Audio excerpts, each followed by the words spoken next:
একটি মাহফিলের ইন্তজামাত করার তৌফিক দিয়েছেন, এজন্য সকলেই বলি আলহামদুলিল্লাহ। প্রিয় উপস্থিতি,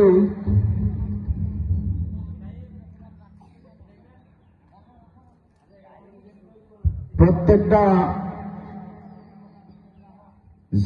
জমিনের মধ্যে অনেক ধরনের অনেক মজলিস হয়ে থাকে। পৃথিবীর বিভিন্ন স্থানে মাহফিল মজলিস হয়ে থাকে, কিন্তু দিন মাদারিসে কওমিয়াগুলোতে যে সমস্ত মাহফিলগুলো হয়, ওই সমস্ত মাহফিলগুলো থেকে আমাদের শিক্ষার অনেক কিছু রয়েছে। ওই মাহফিলগুলোতে আমাদেরকে এজন্যই আসতে হবে যে আমরা বিভিন্ন মাহফিলে গিয়ে থাকি, বিভিন্ন মাহফিলের বিভিন্ন পরিচর্যা দেখে আসি, কিন্তু মাদ্রাসার মাহফিলগুলোতে কেমন পরিচালনা হয়, মাদ্রাসার মাহফিলগুলো কেমন হয়, সেগুলো এসে আমাদেরকে দেখা দরকার। যে প্রত্যেকটা মাদ্রাসা সুন্নত ভিত্তিক চলতেছে কিনা, তো আমরা যখন এই মাদ্রাসার মাহফিলগুলোতে যাব তখন আমরা বুঝতে পারবো যে আসলে এই মাদ্রাসার মাহফিলগুলো দ্বীন মোতাবেক সুন্নত মোতাবেক হচ্ছে কিনা।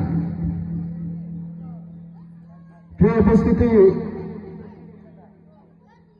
আমাদের এই চান্দলা করিম বক্স ভূঁইয়া নুরানি ও হাফিজিয়া মাদ্রাসাটি 2009 সালে থেকে শুরু হয়েছে। আজ পর্যন্ত এখান থেকে অনেক ছাত্র ফারিগিন হয়েছে, যারা দেশের বিভিন্ন স্থানে কেউ খেদমতরত রয়েছে, আবার কেউ এখনো শিক্ষারত রয়েছে।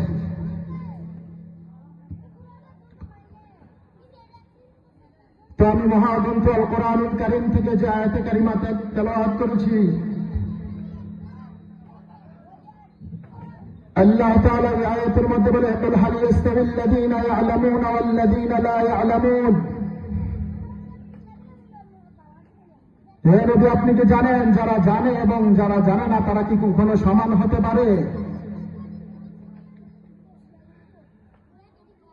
পৃথিবীর ময়দানে মানব কুলের যখন সৃষ্টির প্রচলন হয়, হযরত আদম আলাইহিস সালাম থেকে শুরু করে আজ পর্যন্ত যত মানুষ এই দুনিয়ার মধ্যে এসেছে,